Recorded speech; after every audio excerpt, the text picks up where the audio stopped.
Welcome to the Conversations with Smart People podcast, where we dive into topics that relate to self-care and personal growth. This is episode 1. Today's interview is with Dana Lewis, co-developer of the Do-It-Yourself Pancreas system, or DIYPS, which she uses to manage type 1 diabetes. In this episode, we'll be talking about patient empowerment and how you can be your own advocate when it comes to medical care.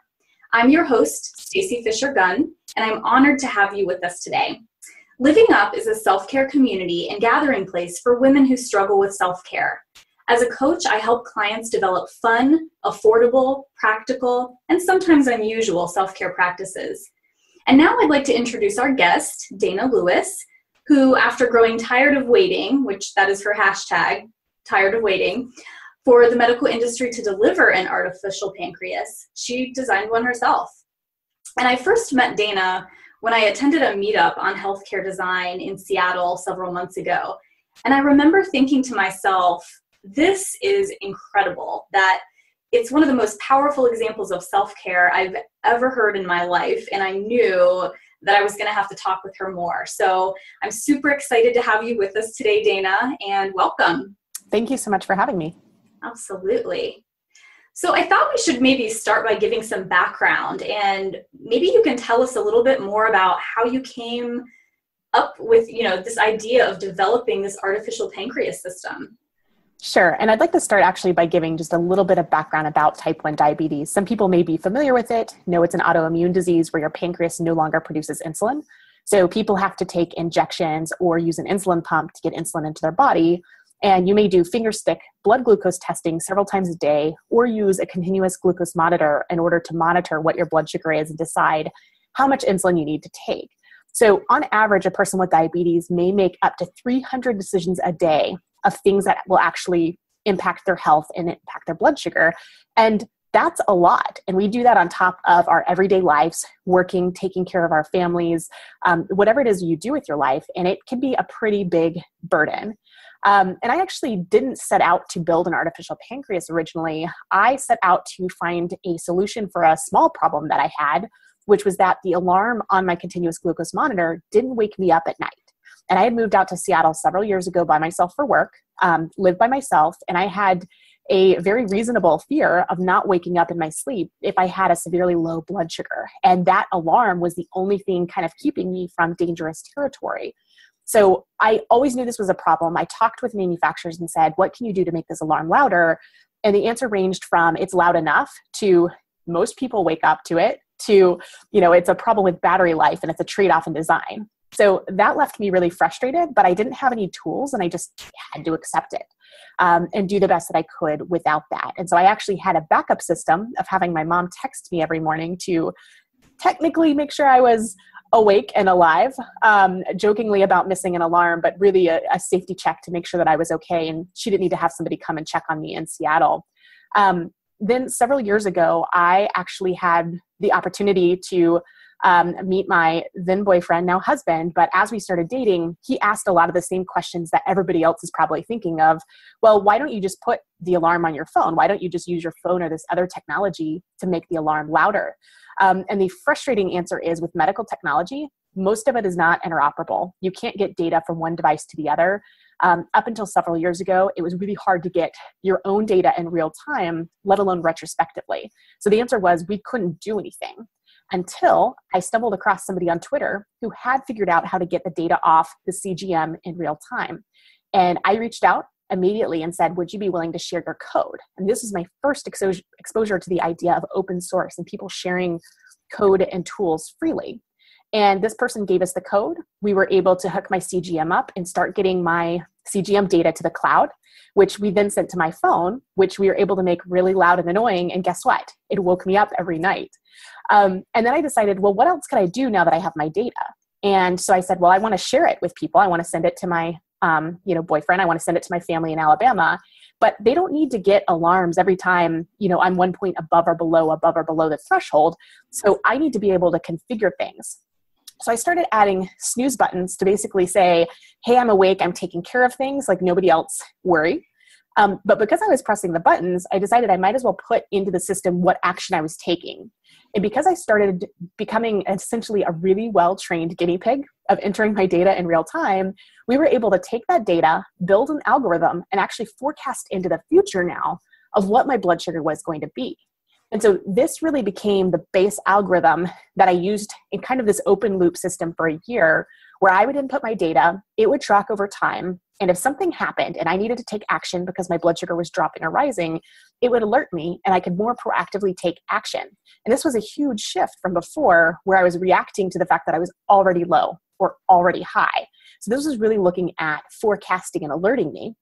And then we started talking about it, giving back through open source, talking through social media to these communities of people talking about this idea of making and building diabetes tools. And we got to be exposed to other people doing the same thing. We actually found somebody who figured out how to communicate directly with my insulin pump. And the light bulb went off for all of us, which is, what if we take our algorithm that forecasts and says what needs to be done and actually communicate directly to my insulin pump? And that's how we essentially created an artificial pancreas, or we jokingly say, close the loop and take the human out of the equation most of the time, because the system can read data automatically, decide what needs to be done, and send small amounts of micro adjustments to the insulin pump directly. And the beauty of this system is it's a computer. It doesn't get tired. It doesn't go to sleep. So every 5 minutes, it's doing this decision making and basically taking care of things while I work or talk on a podcast or go to sleep at night. And so that's ultimately how we ended up building an artificial pancreas. It wasn't we're going to build this thing and it's going to solve so many problems. It was really getting into that design and building and making mindset of, I'm going to try to find new and different technologies to solve a small piece of a problem and iteratively build over time. And you're getting enough rest now.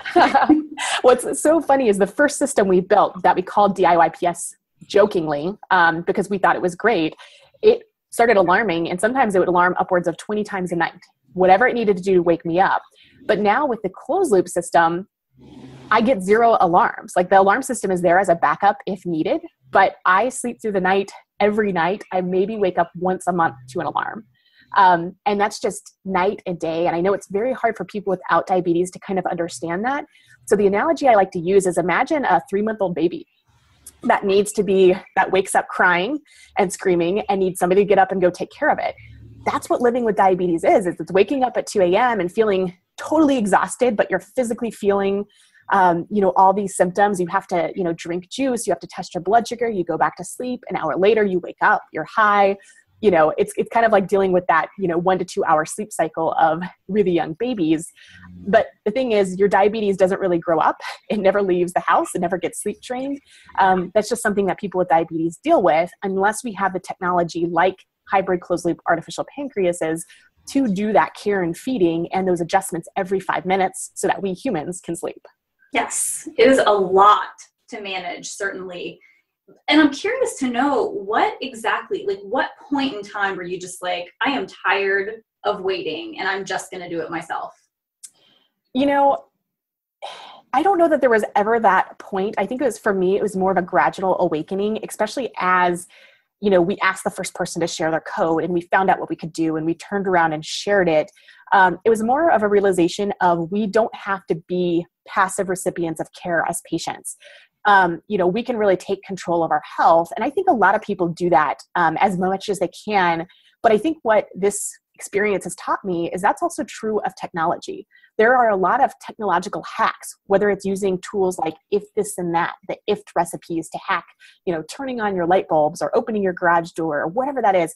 That type of same basic technology could be really beneficial to remembering when to take medication, or putting together reports of data from multiple devices, or building a closed loop artificial pancreas. It's really just a matter of getting in the habit of starting to ask those questions. And then instead of listening to the traditional innovators, the traditional companies who said, yeah, we've got it in development, it'll be out in 3 years, 5 years. That's a very typical line that people with diabetes hear, is that a cure or the next piece of technology will be out in 5 years. But the reality is, I have to go to sleep tonight, and the next night and the next night. So most of us don't want to wait, but I think the powerful realization for me, and I hope for other people, is that the basic technology out there is really, really powerful and can really, really help us, even if it's on an N of 1 scale. Because the amazing thing is, if you make something that works for you, like I did, you can turn around and share it open source, whether it's hardware design, the open source code design, instructions on how to build something themselves, you can't distribute a medical device. It's not FDA approved. So anybody who wants this type of system has to build it themselves. But we specifically called this new project, when we launched it open source, the Open Source Artificial Pancreas System, or Open APS, to really emphasize that you can take any computing hardware that you want, any radio stick, and you add it to your existing insulin pump, your existing continuous glucose monitor to close the loop. And that's the same type of making and technology that anybody can do with any disease or situation that they're in. But it's really about starting to ask the questions and partner with people who maybe don't know a lot about the disease or your lifestyle or your thing. But if you start brainstorming to say, here's the particular piece of the puzzle, is there a way some technology could fix this? Or is there a technology we can build to address that problem? There's a lot of smart people out there, all of them probably listening to this podcast, which is really nicely named. And I just think it's really powerful when we do start sharing ideas and working together and collaborating, because that's how this stuff gets made and distributed. Absolutely. Yes, I wholeheartedly agree. I mean, asking questions sometimes is amazing what it will lead to and the solutions that you can find for small or big problems in the world. Kind of circling back to this idea of self-care, and maybe not everyone looks at this and sees what I see in terms of how we take care of ourselves and how we use. I mean, I think it's such a powerful preventive health tool when we can take caring for ourselves in sometimes unusual ways. How do you personally practice self-care? What are some things in your life that you do that refills your cup and helps you continue? Because you're also bringing this to the world now. You're helping other people create these kind of things. So how do you keep your cup full? It's really funny, and it does absolutely circle back to sleep, like you talked about at the beginning. I am very sensitive to sleep. And I need, on average, 9 to 10 hours a night. And I know lots of people say, oh, I need 7 hours, I need 8 hours, I do great on 6. But as I've looked at the data over time, I feel best when I get 9+ average on a regular basis. And I can have one night where, I get 6 or 7 hours because I'm getting up for an early flight or something. But especially if I have like 3 nights in a row of only 8 hours of sleep, it really starts to wear on me. And so just looking at the data and being aware of my feelings and how that influences my work and my energy and everything has been really important. But that's not the only thing. It's really being aware of, to your point, what kind of fills up your cup? What makes you feel joyful? And for me, that is spending time with family. So I've got family now. My husband's family lives locally. My family is in Alabama. So making sure we spend time with the people who love and support us is really key. But on a more daily basis, in addition to sleeping, I love to read, and I probably read, several books a week. And so I can also look back at my activity patterns and say, okay, these were the nights I got very little sleep. Hey, I can't remember the last time it's been 2 days since I read a book. Like, for me, that's a very long stretch. So it's very easy for me to actually use those preferred self-care behaviors as kind of pinpoints to, whoa, it's okay for 1 day or 2 days, but I really need to pay attention to that because that's going to impact everything else I do.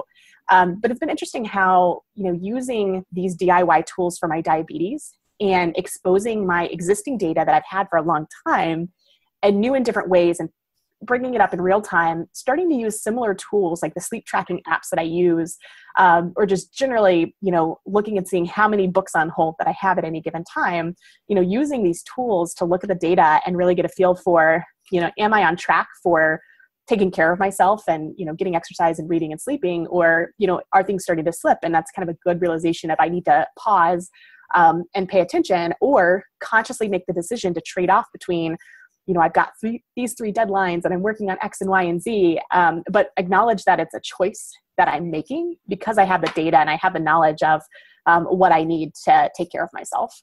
Mm-hmm.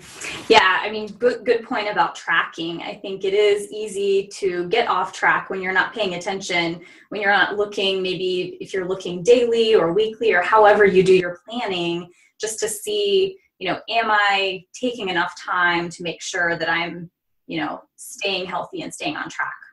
Yeah. And I think it's always interesting at the beginning of the year, we're talking in January, and I think a lot of people do the reflection, kind of in December and into January about what went well, what do I want to achieve the next year? And I think it's really important. Maybe it's not daily, maybe it's not weekly, but to take multiple times to really reflect on, whether it's something specific to them being a patient in, their health and wellness, so to speak, or just kind of overall their well-being, I think it's really, really helpful. And as a person with diabetes, I was diagnosed at age 14. So I've been living with this for more than 14 years now. And, diabetes doesn't go on vacation. I get no breaks. I can't hand it off to somebody else and say, you take it. So I have the both advantage and disadvantage of constantly having to be aware of my health and making the choice to pay attention or not. So that sometimes helps me, stay on track of everything else and kind of focus on self-care. But I've also several times, made self-conscious decisions of, for the next 24 hours, I'm going to switch into manual mode. I'm going to do kind of what I need to do, but I'm not going to worry, if numbers go off. I'm not going to pay too much attention to it. My priority for the next 24 hours is going to be X and Y and Z. So those of us living with diabetes kind of have that simultaneous advantage and disadvantage. But I think if people really reflect on, their what they have to do with their lives, whether it's their own health, somebody in their family, things like that, it can be really beneficial to tie these moments of reflection or patterns of reflection to some of these self-care behaviors. Maybe it's the 6-month checkup.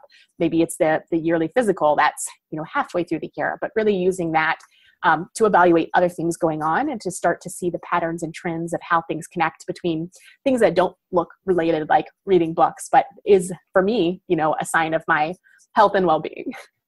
Yes, I totally relate. So for someone, if they're listening to this and they're thinking, wow, I didn't even know this existed and I might be interested. I mean, what does this even cost for one, if somebody was to decide they wanted to do it? I mean, what kind of ballpark range? I'm sure there's lots of bells and whistles. And then where can they find more information about how to get started?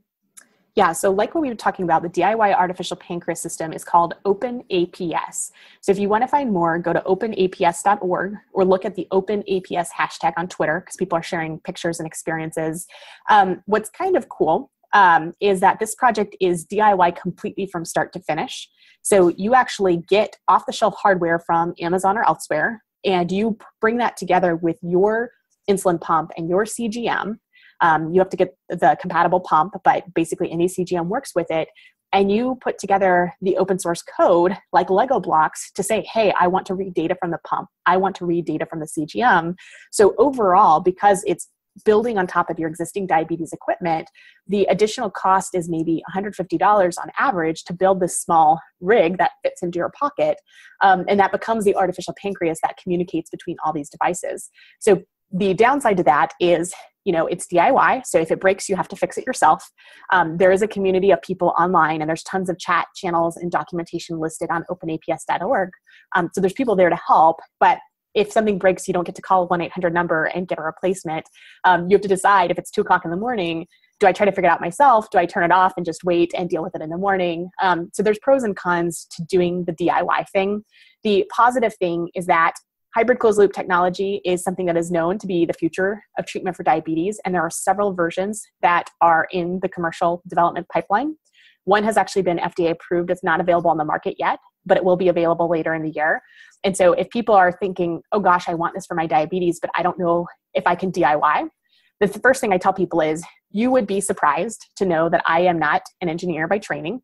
I do know some programming, but we have dozens of people with zero technical experience from all walks of life, all ages, who have built this system for themselves, following the directions and using, most importantly, their knowledge of how they treat their diabetes and matching this up with the open source code. So I think that's really crucial.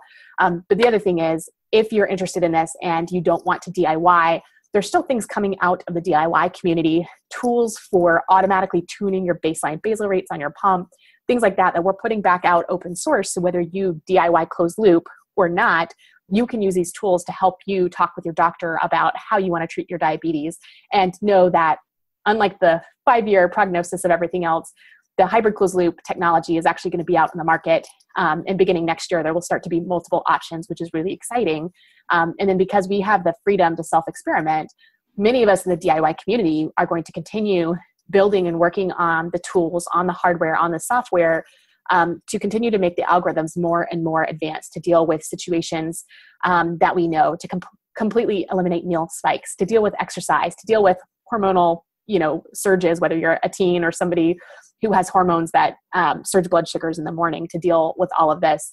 So the other thing I want people to know is there's absolutely a really strong community around this. And like I said, go to openaps.org to see the documentation, hop on Twitter, ask questions. The community is super friendly. And because we are not waiting, everybody has been helped by somebody else in the community. I think I mentioned several times that I have been given code and knowledge from others in the community. And so I want to pay that forward, which is why we made the closed loop system open source, open APS. But even people who just build the system for themselves, they often want to pay it forward. So they're willing to turn around and say, hey, you asked this question last night. I learned that last week. Here, let me help you get through that step.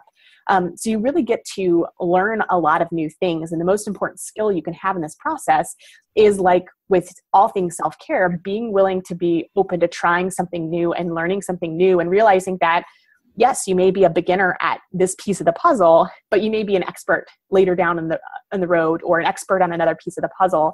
And we all have varying level of experience and expertise in different pieces of the puzzle. But collectively, that's what makes this project so amazing, is that you have people from all different kinds of backgrounds and experiences building the system, and building kind of the Lego kit for people to use, but also then helping people build their individual systems that work for them. You absolutely have to build it yourself, but there's a lot of help and support and inspiration from the people who've already come before you.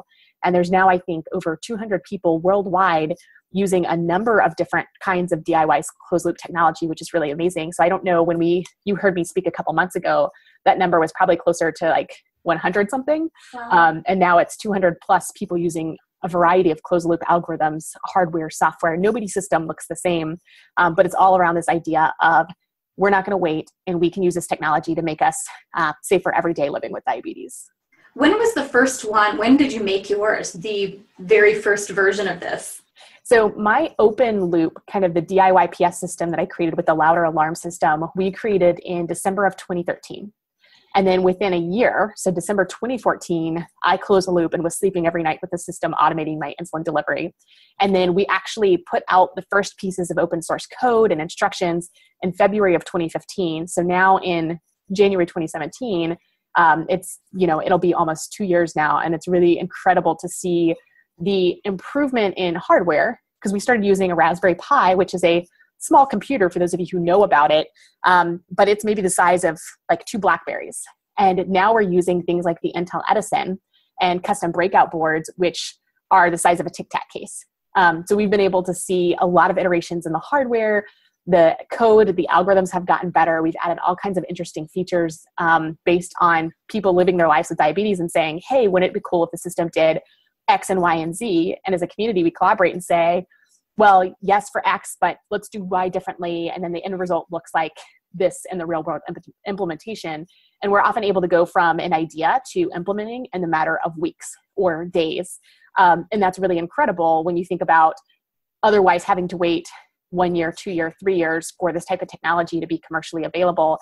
It's really nice to be able to apply that. We are not waiting, ethos to just the ongoing development of the project too. Yes. And I just want to personally thank you. I mean, it's amazing what you've done. And I keep saying over and over again that self-care, while it is at the core, it's how we take care of ourselves. It is not relegated to us. It is not just about me. It's how we take care of each other, our community, the earth, our family, all of those things. And we can't do it alone. We have to have other people and their knowledge and share it with each other. So I'm just so thankful that you have pulled this all together and that you were willing to even come here and talk with me. I'm just so excited. Is there anything else you'd like to share as we kind of wrap up here? Just the one other thing I would add is that this is not limited to diabetes, the We Are Not Waiting movement. That's the hashtag that you'll see us use a lot in addition to OpenAPS. And that's, again, really this idea of asking the questions and thinking about new ways we can apply technology to problems that we know today. And yes, maybe it's a small solution, maybe it's not scalable yet, but if you put what you know out there, what you know works for you, you'll be pleasantly surprised about the conversation, the dialogue, the collaboration that comes out of that. So I really encourage people to start thinking about, okay, what problems could I solve with technology? And maybe you don't have a healthcare situation for yourself or your family, and that's awesome. But maybe your neighbor or another loved one further down in your family is dealing with something. Maybe it's cystic fibrosis, maybe it's a cancer diagnosis, maybe it's dealing with another autoimmune disease. And asking the questions about, what are your most burdensome problems? Like, what is your biggest problem to you? Because a lot of times the way innovation works traditionally in healthcare, healthcare providers and industry have certain ideas about what the problems are and what the best solution is for them. But they have to build a one size fits all, and it actually doesn't ever fit everyone. There's lots of tweaks and nuances needed. And I think there's something really powerful in this bottom up approach of, let me make something work really well for me. Let me make it work for another person, and then a couple people, and then more and more. And you can really get into the nuts and bolts and build a really flexible, customizable system that at the root is very similar, but can be customized very simply for another person to fit with their lifestyle and their needs. That's so powerful. So I just really encourage people, if you've got technical expertise, or if you have ideas about something to approach, to try to find other people to collaborate with, because you'll really be pleasantly surprised. And I'm excited to see the We Are Not Waiting movement take off into other patient populations and other patient communities where they have just as big of a need as we people with diabetes do to improve everyday lives. Love it. Well, thank you so much for being with us today, Dana, and thank you to our listeners. For more information about upcoming events at Living Up or our future podcasts, please sign up for our weekly warm-up mailing list, and you can find that at livingup.com. And I hope to see you all again soon. And thanks so much, Dana. Again, appreciate your time today. Thanks for having me. Thank you. Bye-bye.